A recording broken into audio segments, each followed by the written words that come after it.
Assalamualaikum, selamat sejahtera, and a very good afternoon to all.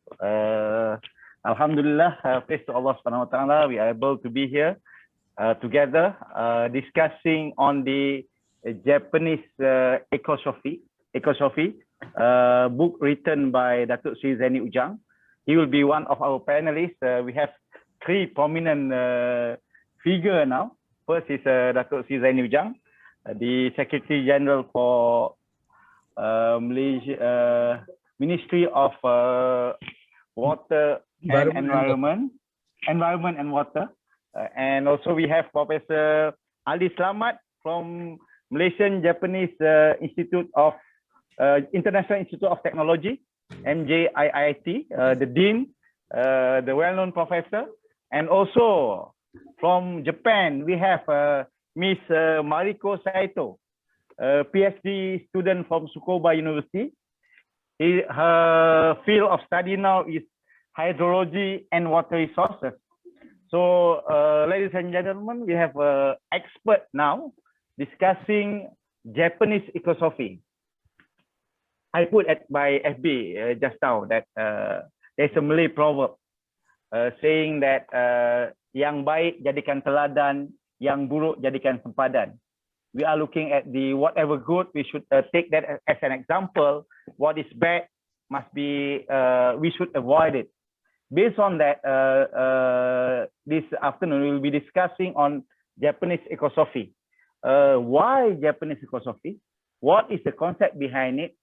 My belief is that we should actually ask Dato Zaini first to explain on this. So without further ado, can I call Dato Zaini on this?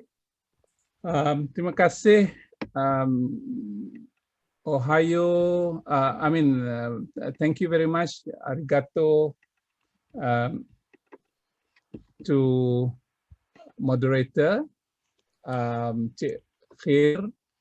Today we would like to talk about a book that just published in Japanese language on Japanese ecosophy. So actually, the webinar today is just to ensure that my colleagues and students and readers in Japan will be informed the availability of the new book about Japan, and it is about Japanese ecosophy. What is Japanese ecosophy in Japanese, Mariko?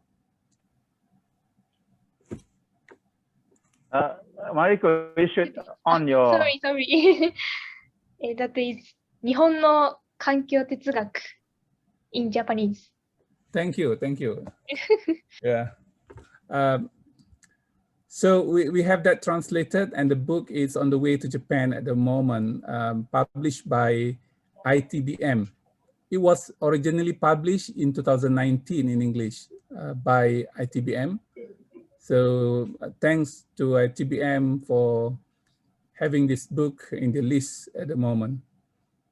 Okay, the book was written when this incident occurred in Russia during Football World Cup Championship in Russia, and when Japanese spectators and football fans collected rubbish after every event that Japanese teams perform in the championships. So people are trying to understand why Japanese are willing to do that. And this is not their country. And they are participants, they are spectators. There will be cleaners who will be clean this stadium later. Yeah, and this is very interesting concept that Japanese, I think in general, practice in life. Going back to Japan, this is not demonstration. This is a daily event in Japan. And this one, we should ask Mariko whether this is from her school or not. Actually, this picture is not my school, but this is typical culture of Japan. This is daily? Yes, daily activity for us. Before you leave school? Yes. Before you end your session for that day, you have to clean your school. And this is typical in Japan. And there is no janitors in school in Japan. So everyone must look after. When I was, it's very funny things. I applied to study in Kyoto University in 1990, if I'm not mistaken. So, and then I visited Kyoto University and observed what students at that time were doing during their stay in Kyoto University. And I was very amazed to see that they started very early in the morning. Ali, I'm not sure whether you started early in the morning or not, but at Kyoto University at that time, they start at 8 o'clock. And they start with cleaning their laboratories and end about 9 o'clock or 10 o'clock, depending on the professors. So I said that I cannot do two things. One, to be too early in the morning and then cleaning the laboratories, and second, to be too late at night to arrive home. So, but this is the culture in Japan. So whenever they travel in Malaysia or in Russia, wherever they go, they find something to collect, they will collect it. Yeah. Therefore, when we started this book, the main intention was to explain cleanliness from personal space to global significance, and not only cleanliness in the context of rubbish, but also in the context of carbon emission. Japan was the first country I ever visited when the question of zero emission, I heard it was in 1995 or in 1994. Back then, which is about 25 years ago. And for people like me, trained in this field, carbon emission was something very advanced. Yeah, we are not yet in Malaysia able to be as clean so that our river is not full with plastic bottles and whatnot. But Japan, 25 years ago, they started talking about carbon emission already. Yeah, so this is very interesting. Second is clean culture. They have 5S concept. Therefore, when I became Vice Chancellor of UTM, so we ensure that all departments, all facilities we have, they must comply with 5S. And I'm a fan of Uniqlo, but not a fan of Marie Kondo. But what I'm saying, minimalism is a reality in Japan, and they try to make it as neat as possible. They minimize their way of thinking and life in many ways. Say, for example, they use in pencil. So this is, I think, eight colors pencil. So instead of having Faber-Castell, this type where you have to carry them around, you can have the Japanese technology, which is very easy to be around by just this simple pencil. And I'm also a fan of Japanese pen where you have multiple colors on it. Yeah, so this is clean culture that they convert into minimalism and business. And then living examples, say for example, from personal life to technology and to understand your life. I started writing about thinking about environment, not about the subject matter, not about the technology, but the thinking process. With the first book in 2010, at that time, mainly on mindset change and policy driven. And in 2018, Khair was partly responsible to make this book a reality. Actually, this book was my lecture that I converted into book. Yeah, so you can see that if you read that book, it is like a slide that I put words on it. Yeah, so this is very interesting. But this book, I think, has a lot of significance to the thinking process of many people. And then people ask me, how can you be more certain? Can you show us what to do and what not? So I found that Japanese Ecosophy was my answer to that question. And I'm trying to struggle to complete this book. It's supposed to be completed last year, but because of COVID, so we're now talking about COVID instead of Scandinavia cycling and sustainability. But So before this is that, the latest book. before that, sorry, the process of translating this Japanese ecosophy from English to Japanese also takes some effort, right? We have a the process is very rigorous. If you can share a little bit with us how the process. Very interesting. I thank Tsukuba University for hosting me while writing this book in 2018. I was in Tsukuba for a month in November 2018 to complete the book. And while completing the book, I met a lot of people, and I promised many people in Japan to make this book available in Japanese. So I'm so sorry for that. And then when I came back after completing this book, I was thinking, who can translate this book? I personally am not able to translate that in Japanese. I cannot do that. And a few professors from Tsukuba University, Maki Sujimura, asked Professor Usumi and Dr. Naoko Kaida, and then Professor Masagoto to help to translate this book. And we have translator at the same time. We have a group of editors helping. So finally, the book was available last month, and now I think in the process to arrive Japan.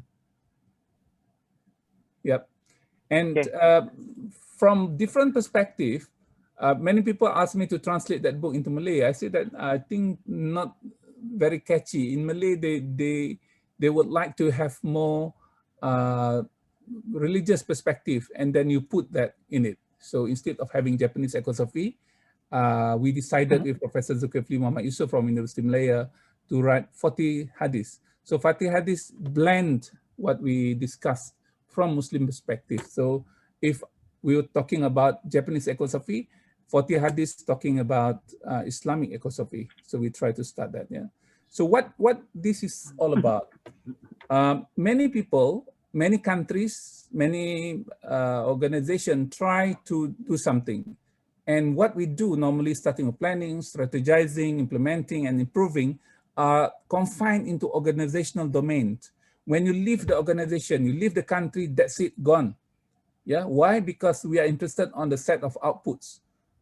We are not able to transform the culture, because culture requires two major components for personal domain change. One is what we call behavior, which is very, very expensive, that require a lot of incentive and punitive.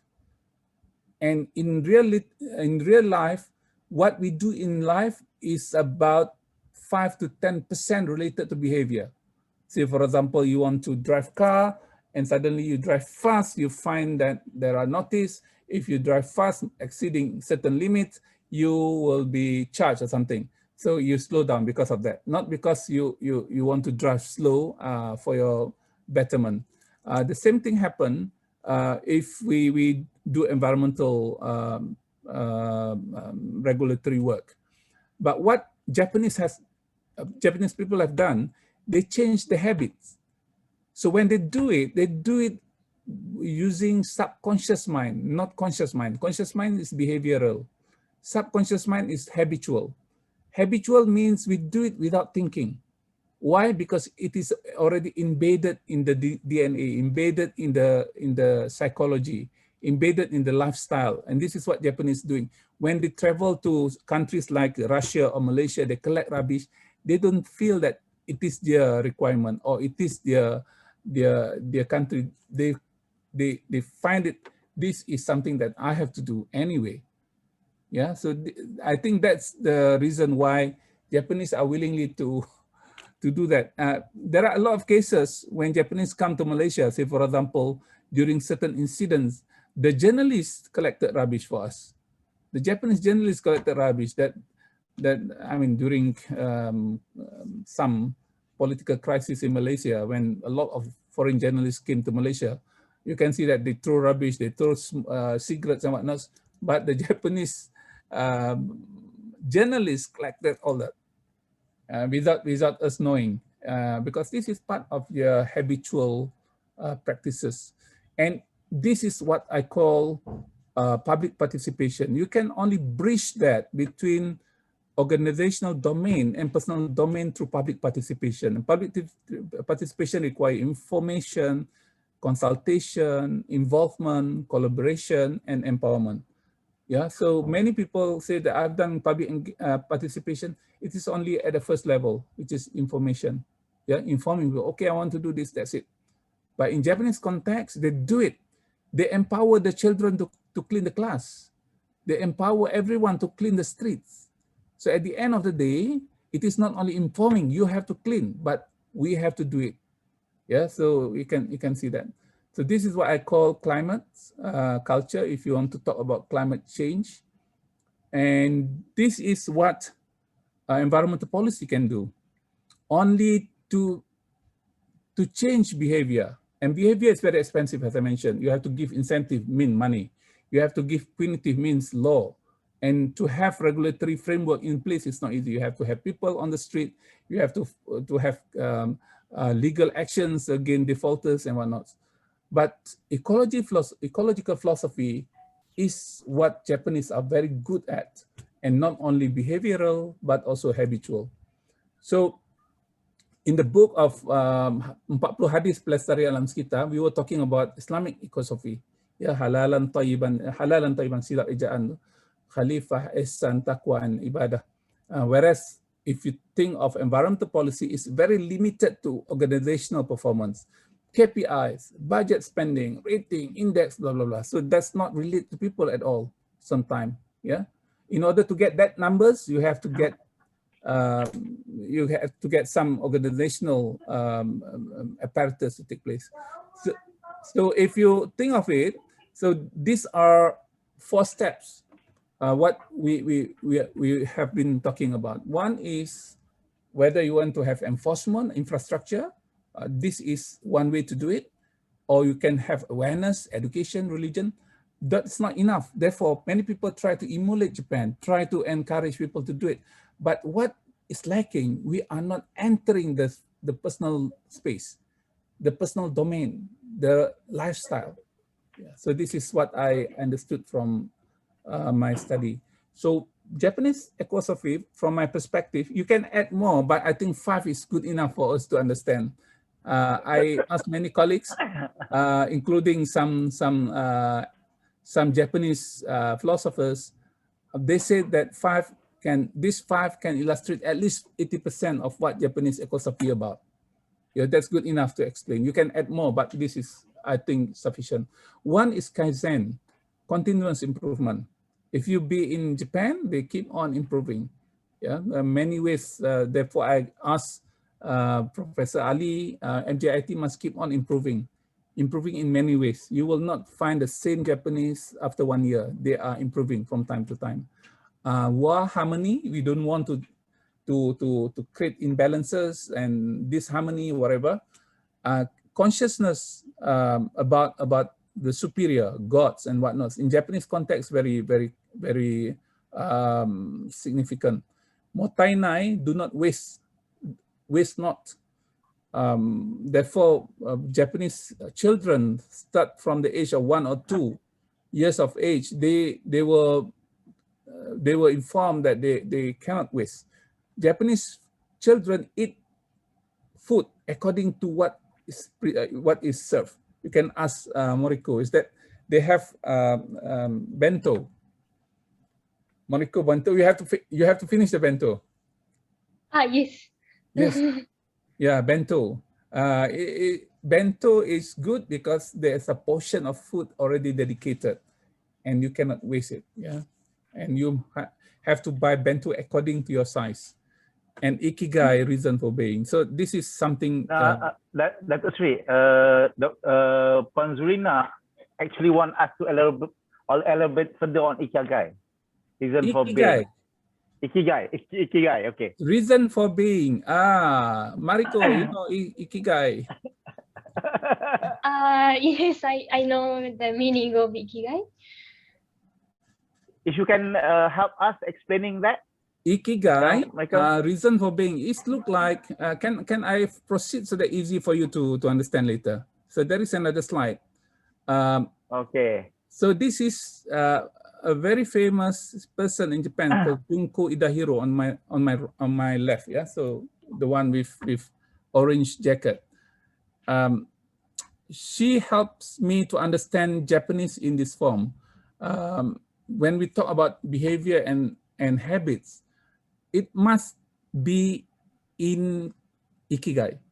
So keep on improving is habitual. It's not something that you have to do because you want to pass exam, because you want to marry someone, you want to get some benefits, but it is habitual. It is something that you do continuously. And attitude is wa, so you can see that Japanese are not confrontational. In general, they try to have Facilitate. some kind of facilitation, try to make things done easy, and they have big values and motainai in their mind. So if you think of that, when we talk to general people, what is to be translated is behavior and habits. It's not values. You are not going to the jungle and then you say that I am very spiritual or I am very good. You must be in the middle of the people, and that must be seen through your behavior and through your habits. Yeah, so this is very important. Many of us, say for example, I'm not stating any culture or religions. Whenever they want to become a better person, they try to be on their own. They are not mixing with others because they think that that's the best time for them. But in Japanese context, it's different. You have to be together with others, and this is where your behavior, your ikigai, your kaizen can be demonstrated. Yeah, so this is something. So if you think of what I have said from a pyramid, so say for example, we are on the top of pyramid here. So this is clean surrounding, keep on improving, you as an initiator, and motainai first. So this is the foundation. And we have to do it. And this is where we can outreach the people. If you go deeper, this is the outcomes, which is the harmony, the eco lifestyle, the happiness, the ikigai, and outreaching consists of teaming, means that you cannot do it yourself. Say, for example, the people in school, they are together. They cannot assign only one person doing it, only one janitor doing it. So the impact will not be there. And it must be systemic, means that we do it every day. And it is part of the school regulation, school practices. And it must be not only good teaming and good and systemic, but it has to be outreaching. It must outreach. Cannot be on your own. It cannot be cleaning my house. It must be cleaning my school also. It can be cleaning my office, cleaning my neighborhood. So this is something that we have to learn from Japanese. If you think of that from different perspective, this is the one that I mentioned. Okay, so this is, I think I will stop here. If you think of Western thinking about sustainability, now from pollution episode, the focus now became carbon footprint. If you talk to Japanese about carbon footprint, they can understand, but they can understand better if you sit motainai. So motainai is more comprehensive, more inclusive compared to carbon footprint. And for Muslim, according to 40 hadiths, it is halalan tayyiban. Yeah, so you do it because it is permissible and it is good. And from growth perspective, if you think of sustainability, it is in the context of green growth, sustainable development. But for Japanese, it's kaizen. Keep on improving. Therefore, when Japanese started with incinerator 40 years ago, their incinerator is as good as, I would say, I'm so sorry, Professor Maki Sujimura, it's looked at combustion chamber. But now incinerator in Japan is so classical. You cannot find incinerator in the city, but it's everywhere in the city. Yeah, you cannot. I mean, incinerator is between buildings, between accommodation, between offices, and you find incinerator. But other countries, incinerator are right in the middle of jungle or in the middle of nowhere. In Malaysia, not even a single incinerator available now because we want to be too perfect. We are not following the concept of Kaizen. Kaizen means that you start small and then you grow. You start something and then you keep on improving. Yeah, this is something that we have to learn from Japan. We try to start as perfect as possible. That is the question happening in many countries, including Malaysia. So at the end of the day, it is too expensive, it is too risky, it is too difficult. Yeah, and this is from Islamic perspective, we call Khalifah. You will be questioned on that. From governance perspective, now in the Western civilizations, for example, they go into the lifestyle. They don't use regulatory that often. Regulatory became secondary or tertiary. Many countries, they have very tough regulations, but lifestyle is tougher than that. They are willing not to buy internal combustion engines. They are willing to cycle to work. They are willing to use public transport and whatnot. From Japanese perspective, they are having certain set of life because they believe in kami. Kami ni cakap Melayu ni macam Tuhan lah, tapi dia ada 8 juta Tuhan. Dewa, yeah. Dewa. So, yeah. And from Islamic perspective, it's ihsan. You can, when I put this in perspective, you can understand. Oh, ihsan, we do it and we realize that God is watching. God is angels recording whatever we do. Yeah, so this is something to be questioned later. From infrastructure is value-based, and Japanese context is wa, and for Muslim it's called taqwa. Yeah, so you do it because it is part of what is required upon you as a human being. And framework from regulatory process and of pipe clean technology is holistic. Now people are talking about holistic, and from Japanese perspective is ikigai. Yeah, and from Muslim perspective is ibadah. We do it because it is the reason for being as a Muslim is ibadah, and the same thing happened to ikigai. So I think with that comparison, it's easier for everyone to understand. So I present to you the book, Japanese Ecosophy. Thank you for the introduction. Yeah. Okay, that Japanese Ecosophy in Japanese. This one is Japanese Ecosophy in English. If anybody want to buy this, you can. I believe that the Dr. Yusof is together with us. He can put in the comment where we can buy this. Right? If you buy this book, 130 ringgit. Actually, you it's part of your donation to UTM Endowment Fund. Okay. And all ladies and gentlemen together with us, you want to ask question, etc., you can type in a comment, and then we can answer that later on. But now I want to move to Professor Ali Selamat. Prof. Ali, Dr. Zaini actually laid down what Japanese Ecosophy is, but you are currently the Dean of Malaysian-Japanese International Institute of Technology, the one who actually merging the Malaysia and Japan.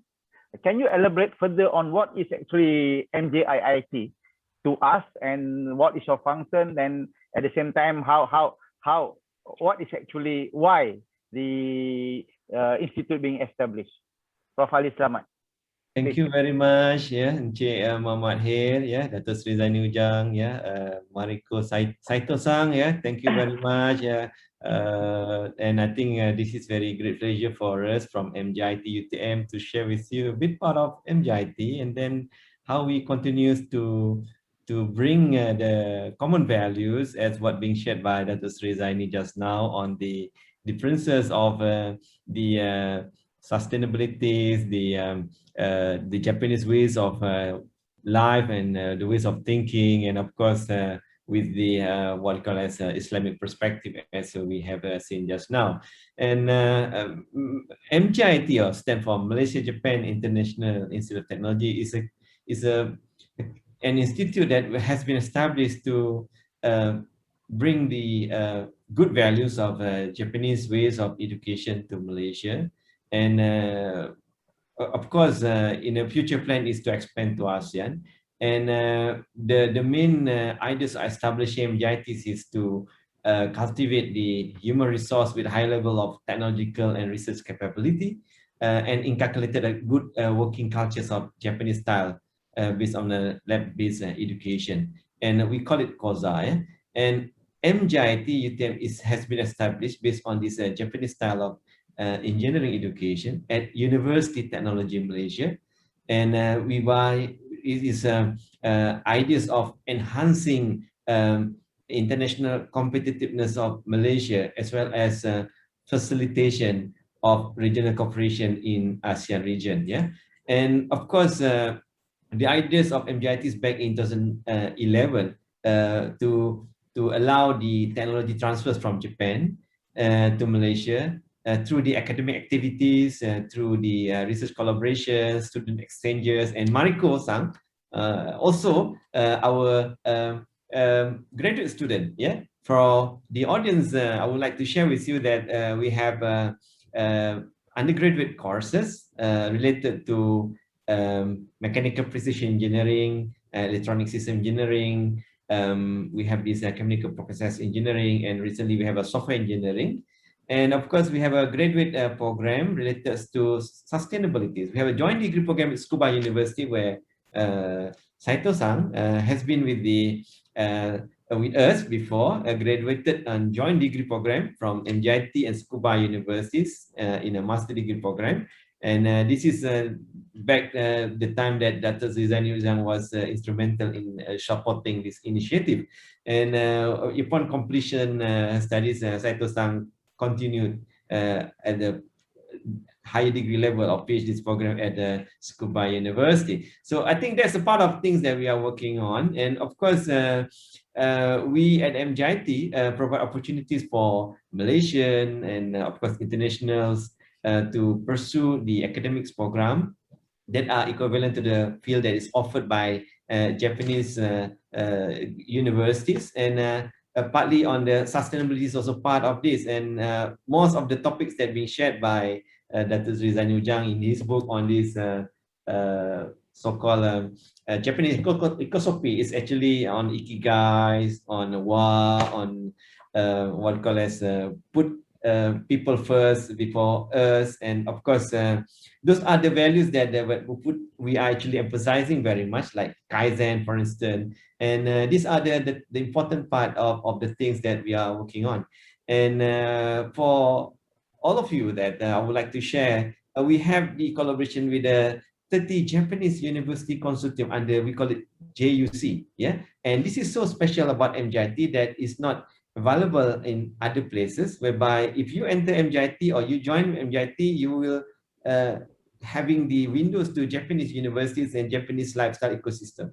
So we can have more networks, more friendship with many Japanese students, like Saito-san just now. You can have this kind of activities for us to engage and learning about the good example of cleanliness, for instance, in a Japanese school and Japanese sectors, as we have been studying just now.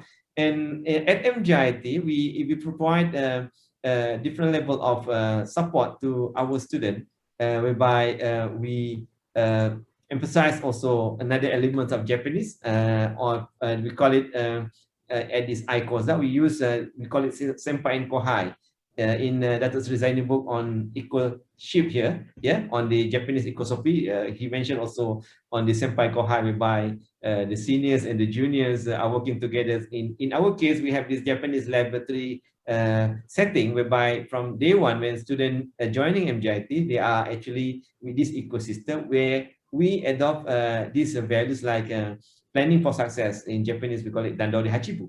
Yeah, and then we have a Gemba leadership program, starting from the beginning, understanding the the environments and time management. Yeah, precisely. We manage the time by having this emulating of the Japanese ways of working environment, kizukai, for instance. Yeah, thinking from others' point of view before we say anything. So we embrace, we understand, try to understand the person who talked to us first before we continue and embrace our thinking. So that's a kizukai.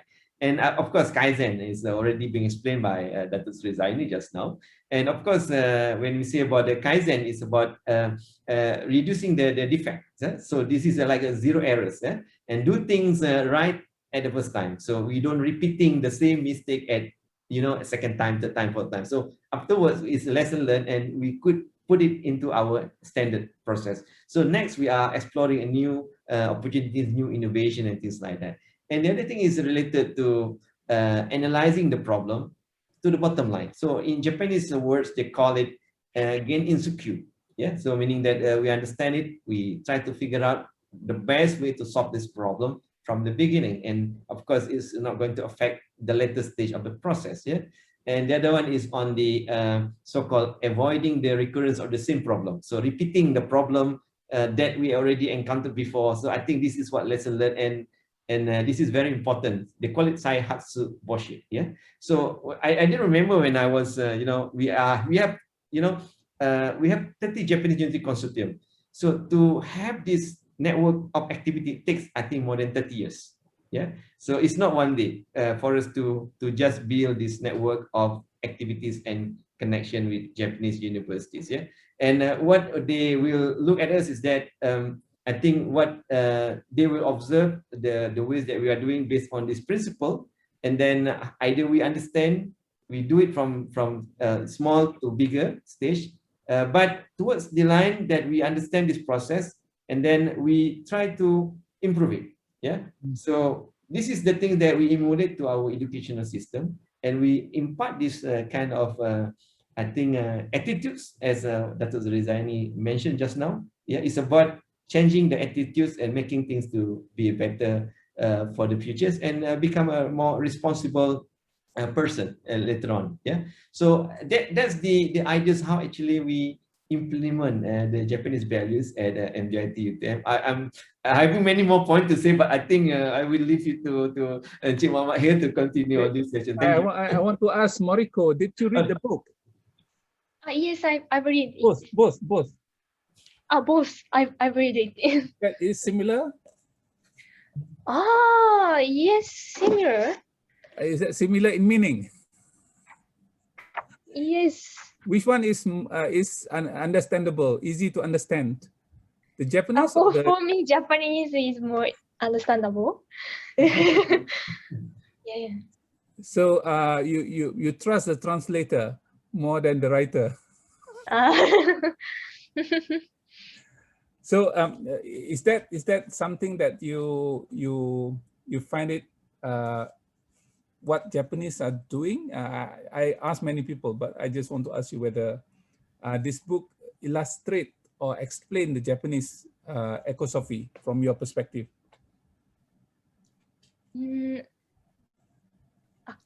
So what I should say is what I learned from this book. Is it correct? Yeah. Yeah. I especially like the chapter 7. Talking about ikigai. Yeah, okay. Because when I read this book, I feel this is actually in my mind in my whole lifetime, but I didn't notice it is very important for my life, and I understand the importance of ikigai by reading this book. And so I really impressed by this part. Okay. Yeah. So there's one question, Mariko, that they say that at the bottom of the cleanliness culture in Japan, I guess that there's a big influence of Shinto kami that love cleanliness and hate dirtiness. Love cleanliness and hate dirtiness. How do you think about this? There's a question for you on the concept of kami. Kami. Yeah, my grandmother and grandfather told me that cleanliness is very, it's important to get luck for future. Oh, I see. It's traditional culture, but I don't know the, how to say, I didn't ask why.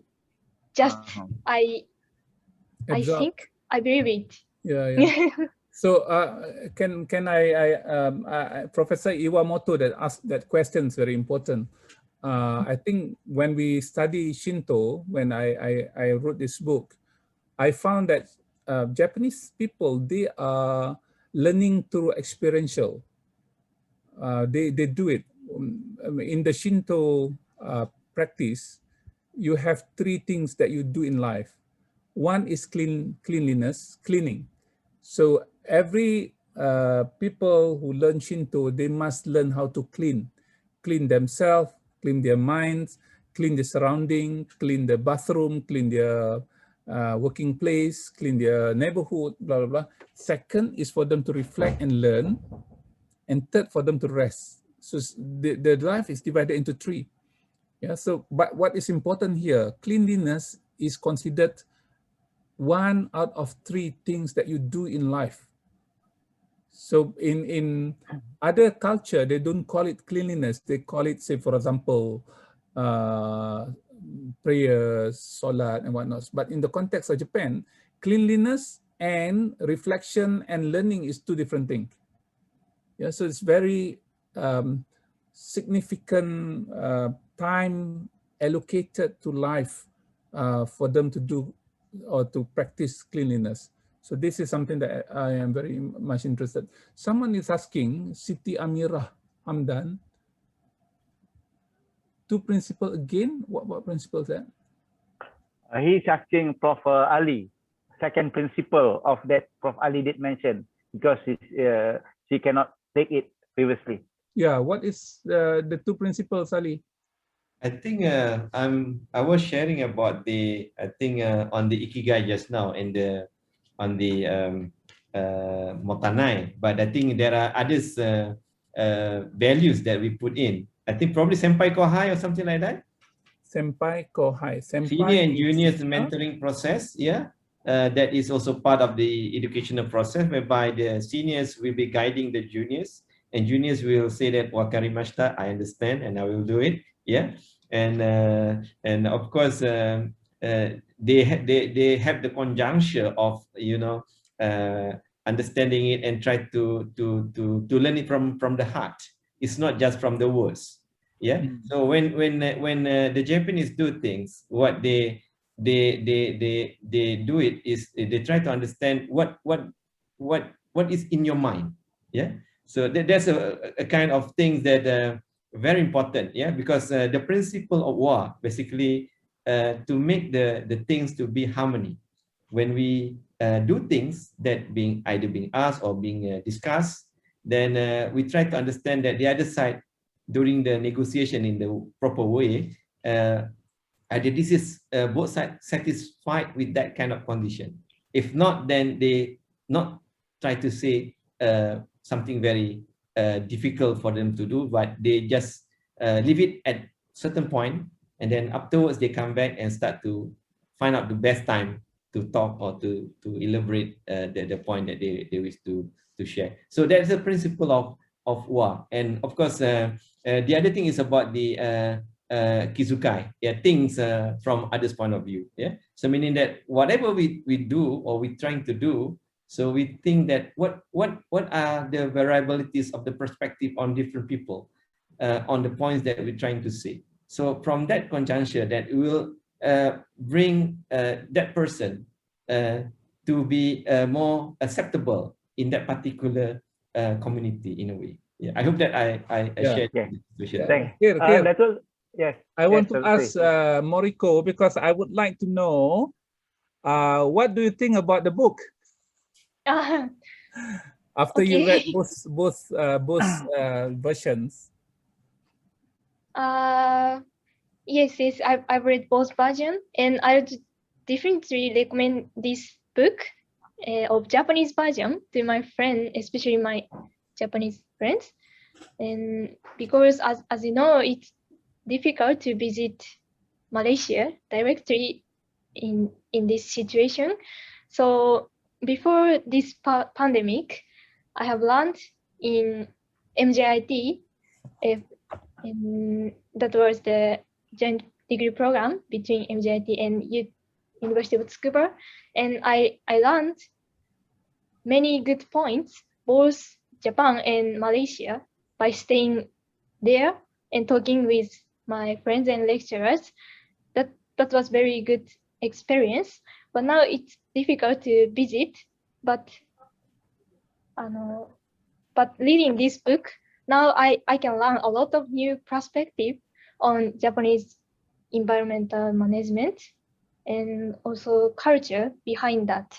So it's very helpful for everyone, especially Japanese, to understand Japan more, even if you stay at home.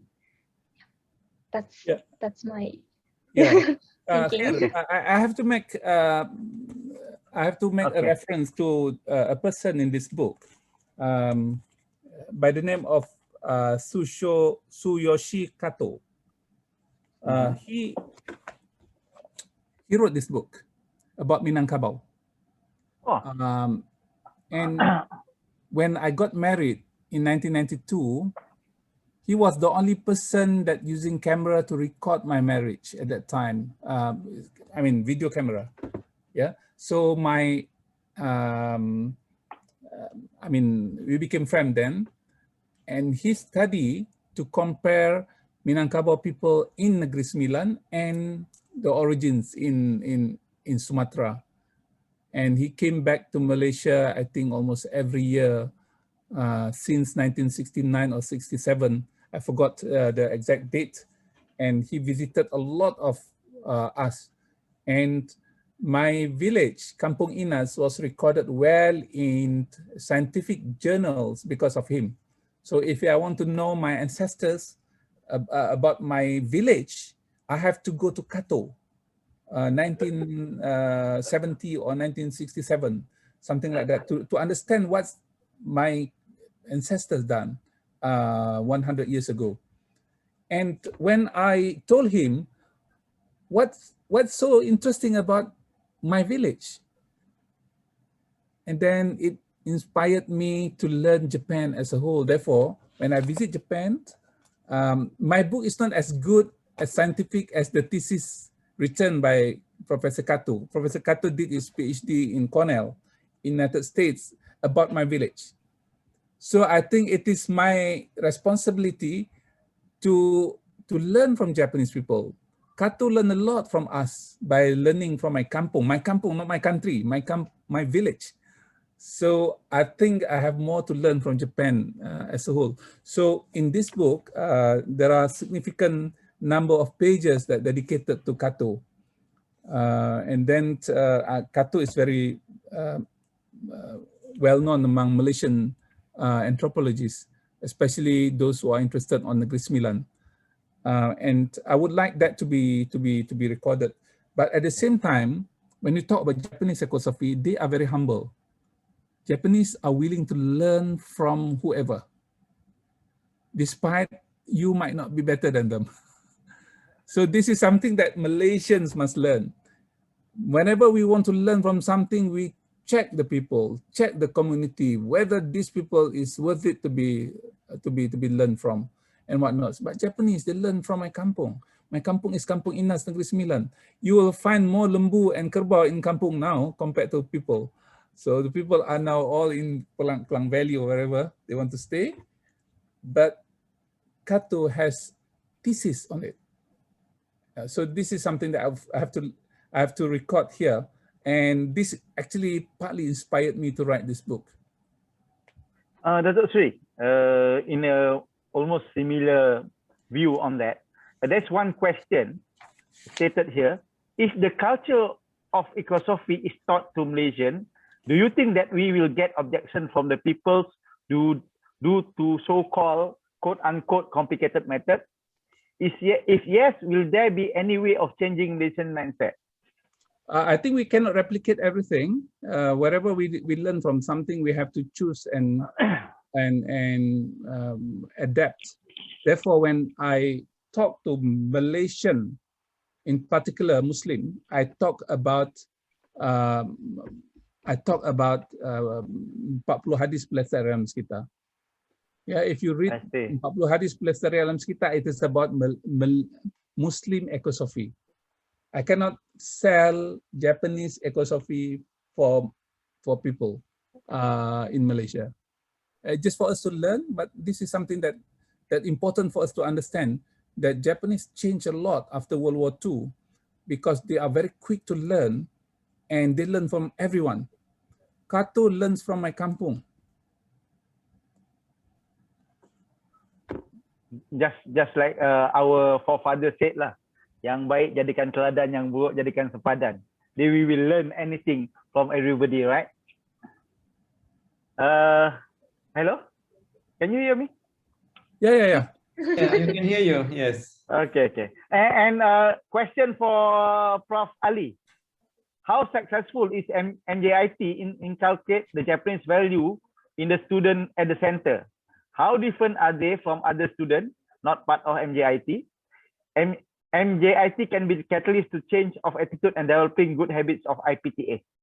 Your comment on that, Prof. Ali? Thank you very much for those who are asking the question. Yeah. At this moment, the question is about how successful MJIT in calculating Japanese values to our students. Alhamdulillah, we have quite numbers of students now studying at MJIT. And at present, we have 1,500 students, yeah, comprising undergraduate and postgraduate, PhDs and master's students. And more than 1,000 students graduated from MJIT for the past 10 years. And those are actually the students graduated from us, they being sought by the industries, yeah. And of course, in Malaysia, in particular, we have 1,500 Japanese companies, yeah. And we cannot cope all 1,500 Japanese companies at once because MJIT is too small. But by having the small example of the Japanese style of land-based education is mirroring the activities done at Japanese industries, so enable us to prepare our graduates that when they really are working in the, not only just the Japanese companies actually, or Japanese industries, but when they actually working in international or multinational companies, because those values that they adopt from MJITs, yes, this is Japanese values, but also partly is national values, Islamic values as well. And our students, they're being accepted also to continue their studies at Japanese universities and Japanese companies that accepting our students to work in Japan as well. And prior to that, what the student actually gaining the experience of having 1 semester or 2 semesters studying abroad at these Japanese universities, and this is pre-arranged with us, and they are getting the credit transfer program. And of course, when a student studying at MJIT, they should be learning Japanese language as well. Without learning Japanese language, the student cannot really appreciate, because if they are staying a bit longer in Japan, they stay about 6 months or 1 year, so they need to have some basic understanding of Japanese language.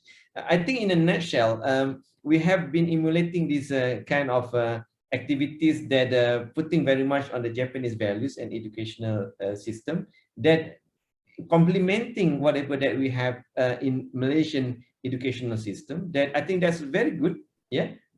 Infusing both what kind of best practice, best values. And then from there, the stakeholders, the employers, they really appreciate this is the notion that should be emphasized very much to our student.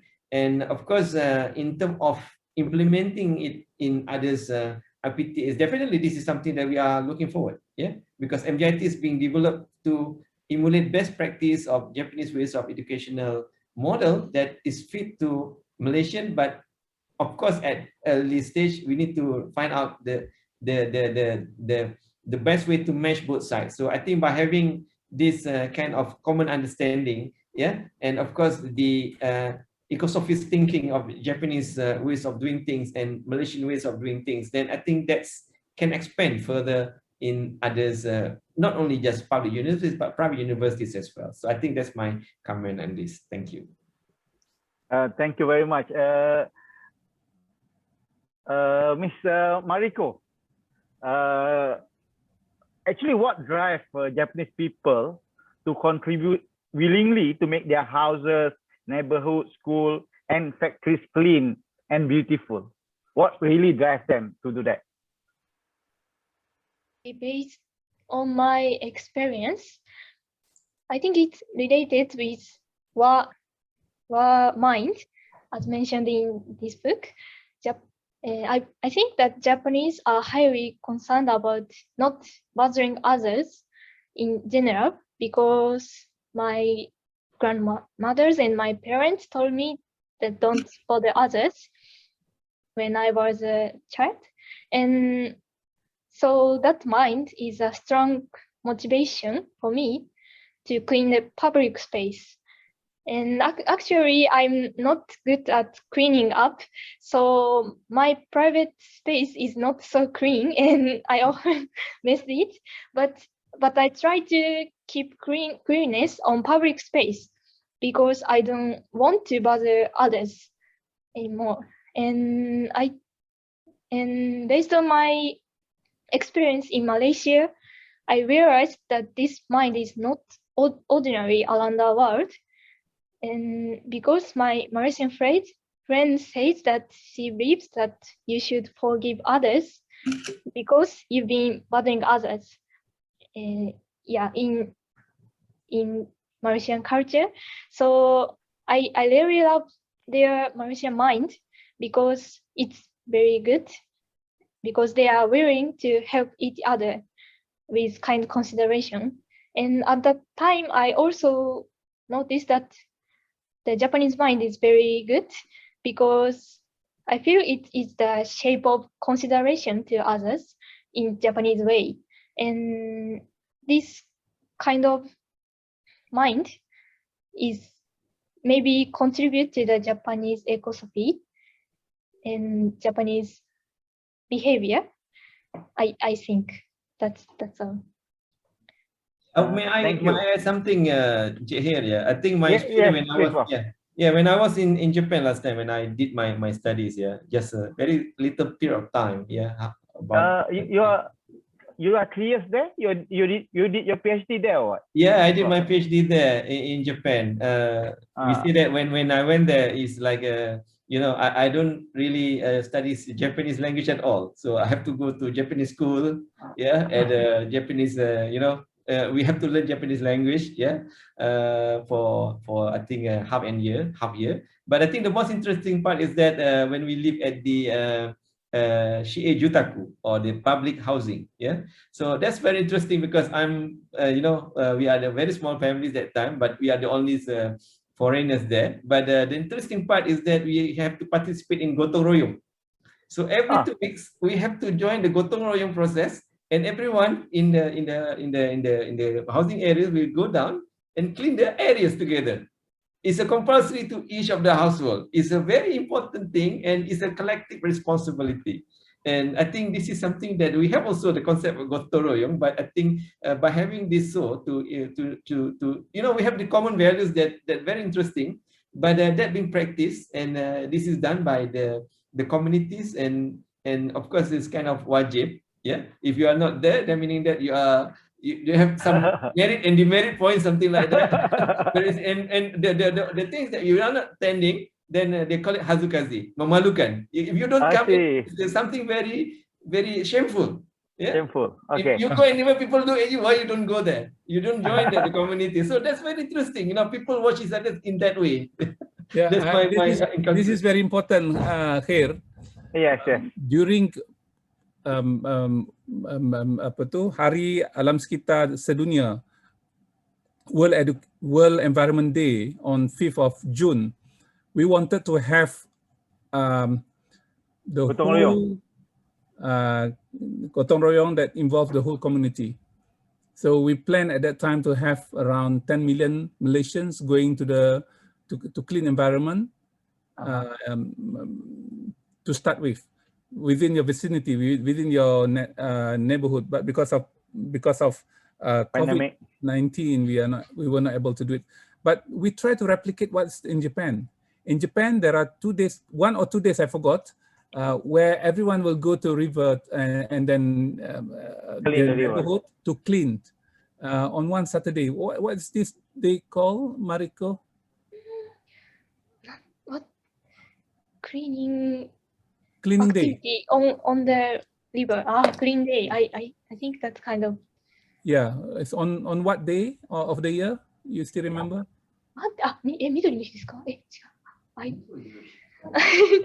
Sorry, I don't have any idea, but yeah, I have joined such kind of activity. Yeah, is that common for everyone to join? Yes. Yeah, so that's that one thing that we somebody said Dobu Sarai. Dobu Sarai. Yes, Dobu Sarai, right? Yes. What is Dobu Sarai? Dobu Sarai means the cleaning sewage. Cleaning. Drainage and river. Cleaning. Yeah. Okay. So this what we were trying to do. Therefore, on the smaller scale, we try to emulate Japanese cleanliness through cleaning rivers, cleaning estuaries and whatnot. I think this is now common in Malaysia. That is what Prof. Iwamoto. He said that it's a cleaning drainage, a community service. Yeah, but activity. Dato Sri, somebody said, why don't we use cleanliness is part of Iman, for example? Why we need to go to Japan to learn?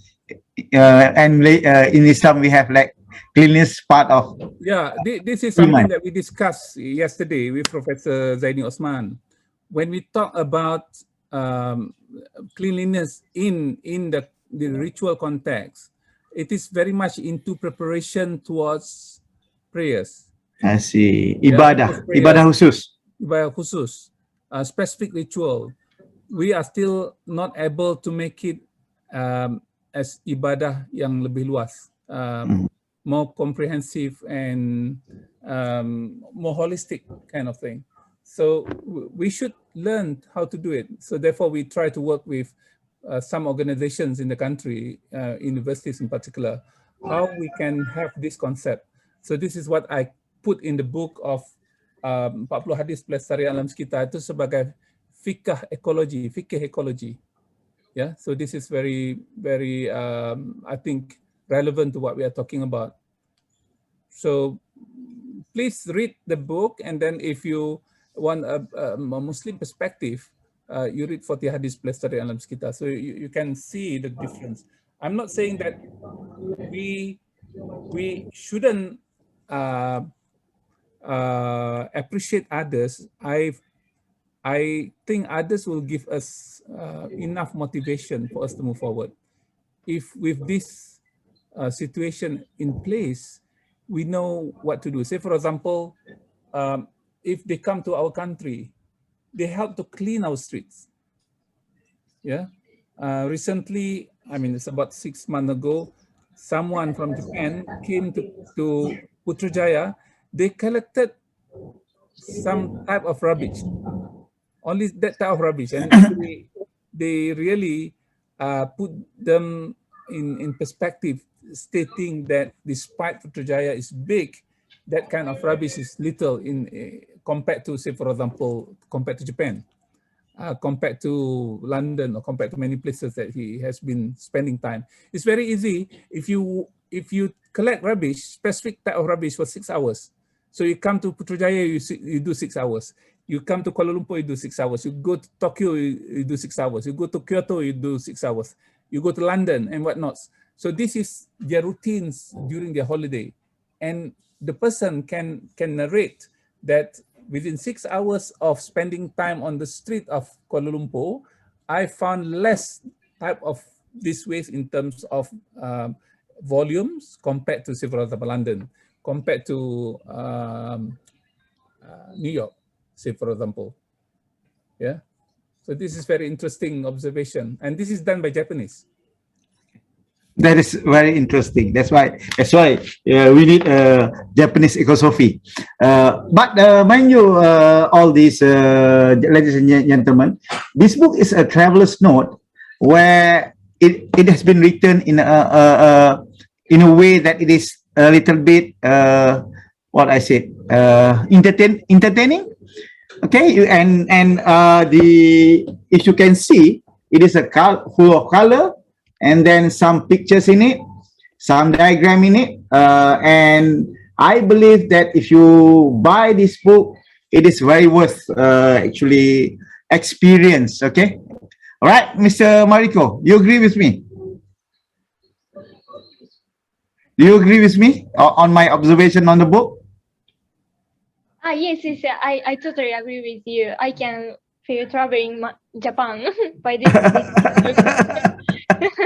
So since we are in the MCO now, we cannot go anywhere. Yes. Please, you can travel to Japan just by reading this book. Yes. Okay, and it takes so many years. Okay, I would like to read all the panelists some of the comment from our reader and the follower here. Dear all panels, from the last book I read Ikigai. Such values has been widely applied among Okinawa people. May I know whether all Japanese people practice Ikigai as well, or the values were interpreted differently across Japan? On Ikigai, whether it is only by people of Okinawa or actually being used by... Okay. This is one thing Yes. that we have to learn. We have to understand. Japanese are not good at uttering principles. I see. They are not like Muslim. We keep on uttering principles and sometimes forget to do things. Yes, forget to practice. Japanese, Okay. they are practicing and they, oh, this is Ikigai. After practicing, they realize that, oh, they are practicing a principle Ikigai. called Ikigai. I Unlike see. people, I see. the worst, I think, in this concept, in understanding and practicing, I think are Muslims, especially Malays. We keep on telling blah, blah, blah, blah, blah, tapi tak buat pun. Yeah. Unlike Japanese, you can ask Ali. I personally want to answer that question. But Japanese, they are quite shy to confirm whatever good on them. Yeah? So this is typical Japanese. Japanese, they are, if you go to their countries, are very clean. You can see in the river right in the middle of the city, you can fish, you can play with the waters, you can whatever. But if you ask Japanese, oh, our rivers are not as clean. I mean, this the way of expressing themselves. I think you can share the one that you shared before, Seri, when they have a storm after that, how clean they are. I have some slides to show you. If you can show the slide so we can see actually how clean their water is. So this is in Tokyo, Hagibis, after Hagibis hurricane. You can see that during flooding there is not even a single plastic bottle on the street. Not even a single plastic bottle floating on the streets. Yeah, if you go to the underground station, this is the underground station, and this was built, we can swim there. This was Like built right Like a swimming pool. after World War II. So this is old type of underground station. This must be about 70 years of age, 60 or 70 years of age in terms of construction. Yeah. So you can see that they are still good, they are clean, and you cannot find this in London. You cannot find this in Paris or in New York. You can only find this in Japan. Therefore, people ask me, why don't you write about English ecosophy? I said, not interested. But Japanese, they have. I can show you these are examples that we can learn from Japan. So the question, what can we learn from Japan? Lessons Yes. from Japanese ecosophy. One is they focus on habits and behavior, not rhetorical. They are practicing by doing. If you learn in Japanese institution, university, or you go to the factories, you learn how to do things. Their engineers know to fabricate. Their engineers know how to fix. Our engineers are good at theoretical, and we can say that, okay, theoretical, this is like this, okay, how can we do it? Or I appoint subcontractor, I appoint contractor. But Japanese engineers, they can do themselves. Yeah, you ask Ali, if you go to Japanese universities, the professors that teach you, he or she will be able to do it themselves. So this is something that I learned. Probably we learned from British. When I was in England, my professor didn't do that. Yeah. Okay. But just on that similar score, Dato Sri, there's a verse of Quran. Ya ayyuhallazina amanu lima taquluna ma la taf'alun. Even Islam says that, oh, believers, why you say that things that you don't do? I don't know. That what I'm saying is that the very concept is there in Islam. So that's mean you have to act on whatever you say. Okay. Japanese learn through experience. So this is a book. The book called Otanai Grandma. And this book is very popular among mothers in Japan, young mothers in Japan, because they want to teach the children by using this book. And this book is very famous in Japanese and translated into English. You just imagine the importance of motainai. They learn from, very early age in their life. And if you ask the children, they probably not able to understand why they have to do motainai. But the words motainai is being used, motainai. Yeah, and the grandma is called grandma motainai.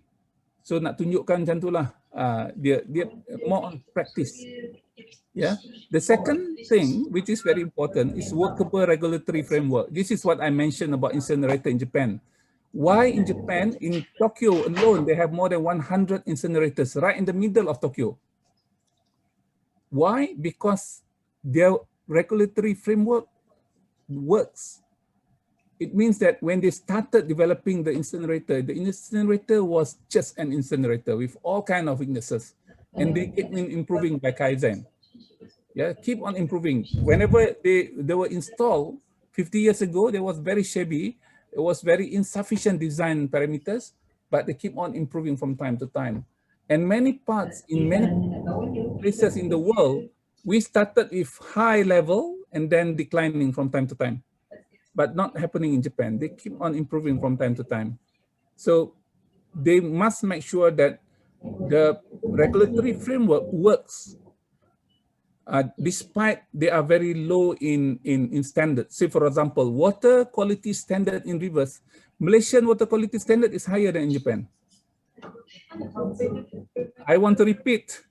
The water quality standard in rivers in Malaysia is higher than in Japan.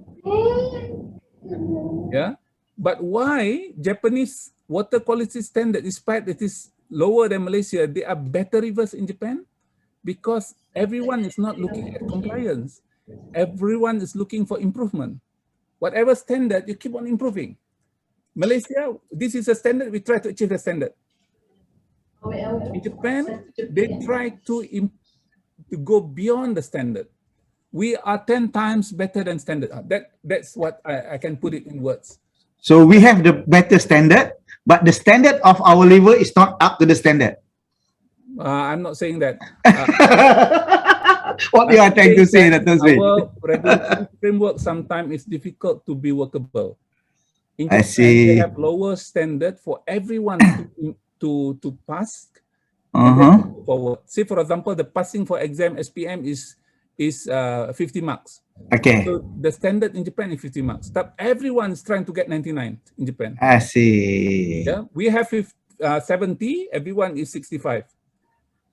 Some of them managed to get 80, something like that. So I give you an example, easy for you to understand. In Japan, the river quality standard is assuming 50 marks. every river authorities in Japan try to make it 99. And they are all passing 90, and they never change that 50. I see. Because it is shame for them. Say, for example, river in one prefecture is not as good as other rivers in other places. So the concept of shameful is very important in Japan. You don't want to be associated with bad place, poor incidents. That is workable regulatory framework. Yeah, the environmental services in Japan is wonderful. I give you an example. When I was staying in Japan for 1 month, we stayed in an apartment. So thank you for my colleagues from Tsukuba University arranging for me to stay there. I should not be able to stay there because I'm not long-term tenants. I'm not sure why they managed to get it done. Because I want to experience how to survive in Japanese culture. You just imagine, in order to throw rubbish, you have 17 bins, rubbish bins, 17, 1-7. And You have to choose.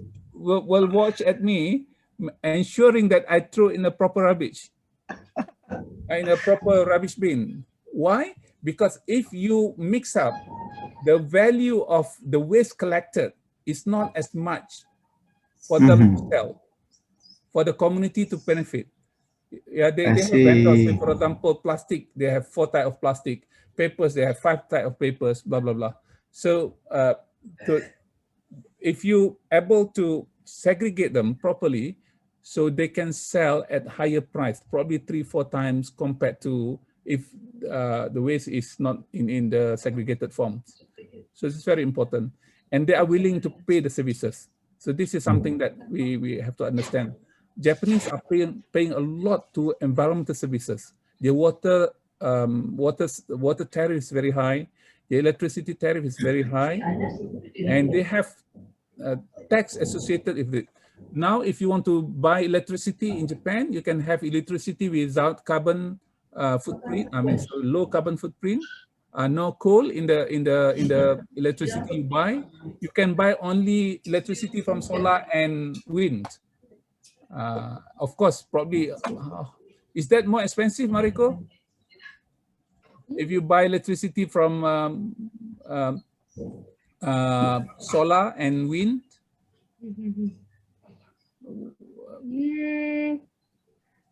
Double the price, I was told.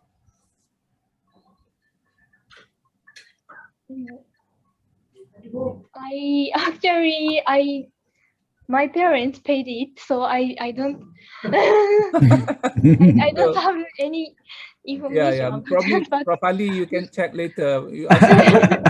I will check it. Yeah, because someone told me that the price of non-fossil fuel electricity is higher, so you can choose. And many people, say for example, Usumi Sensei, Kaida Sensei told me they bought non-fossil fuel electricity, which is higher. Yeah, willingness to pay because they are willing to pay because of that conscious and public participation. I think these 5 is very easy for us to understand. Lesson from Japanese ecosophy that we would like to share with you.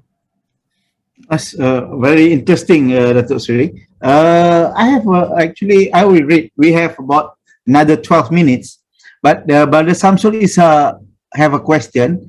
Most of our educators have Western background. The thinking is sometimes different. For example, the office corridor is public way, so no personal items should be there. But it is accepted by some thinking. How do judge which thinking is more suitable for Malaysian culture?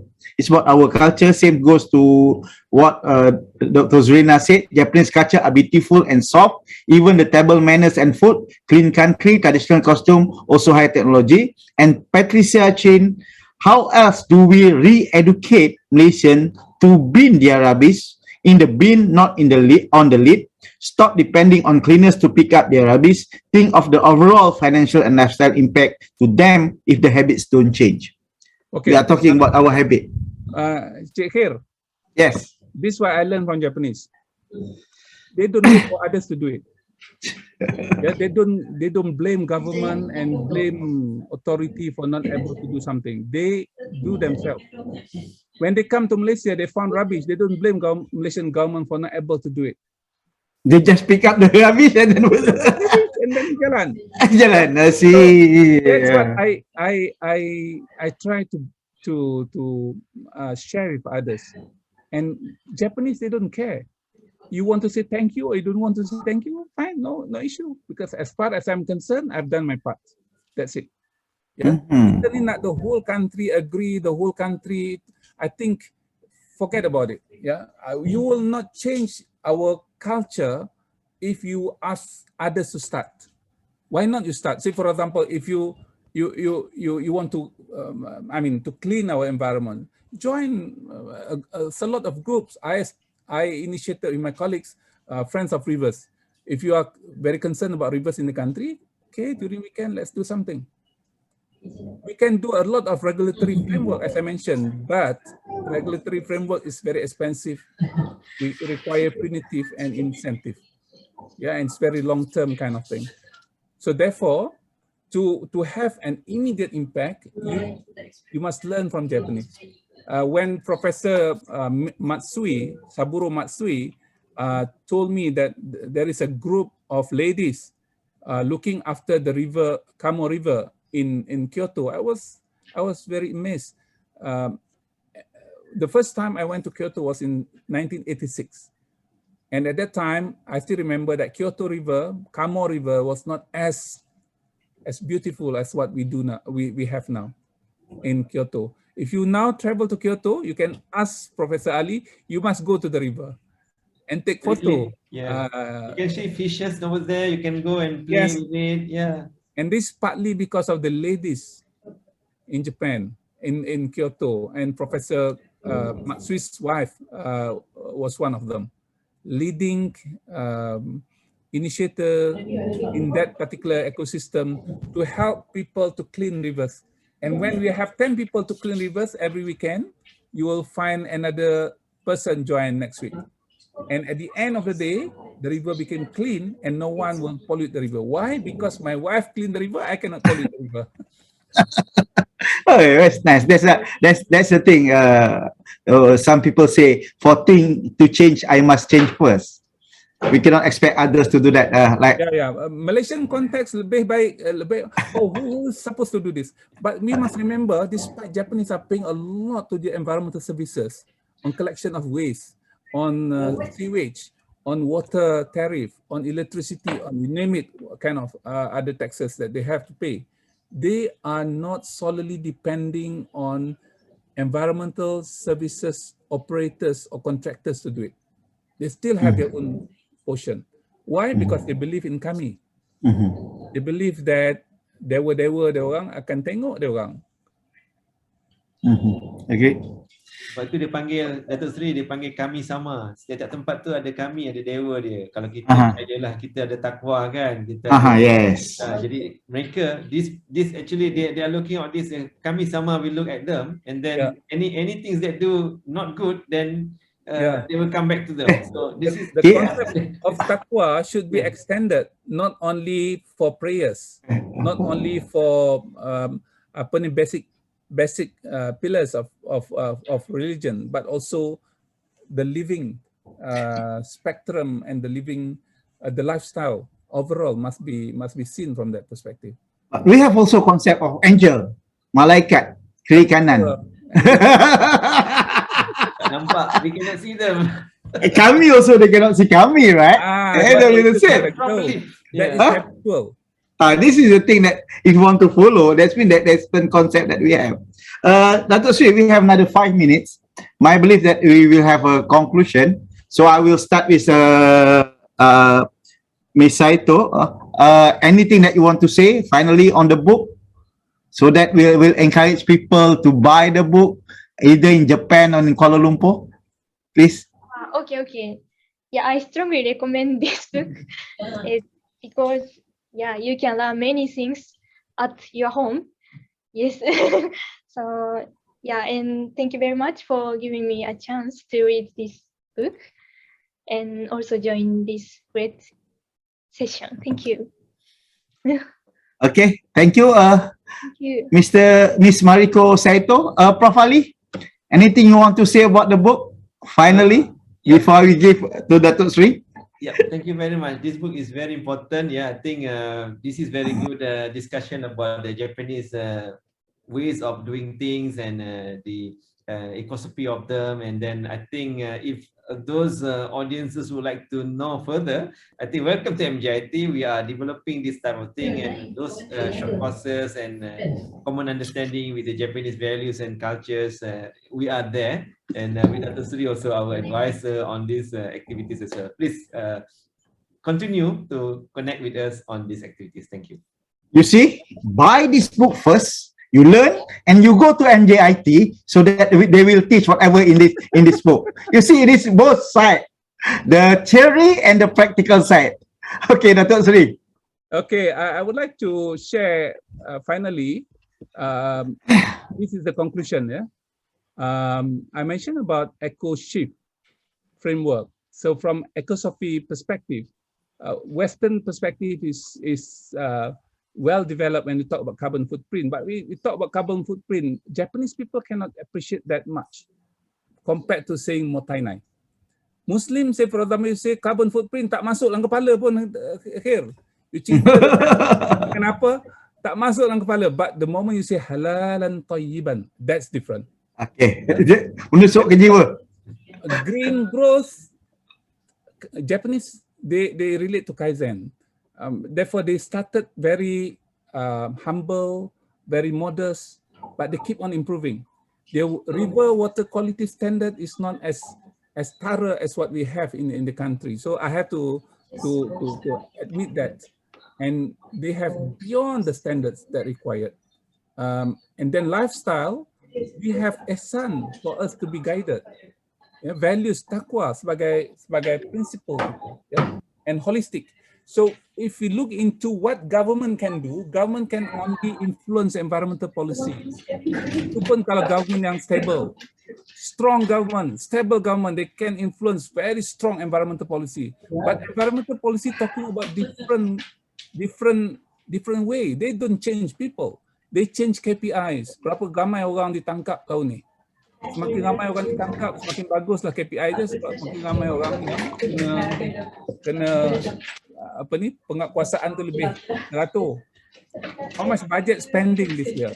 These are their terminologies. These are their language when talk about environmental policy. Whereas ecological philosophy are talking about different segment of personal domain, which is habits, behavior, talking about culture, about DNA. Why I mentioned about DNA? Some people in their country, they are very pious, they are very obedient with all kind of rules in their country. But the moment they leave their country, they become different person.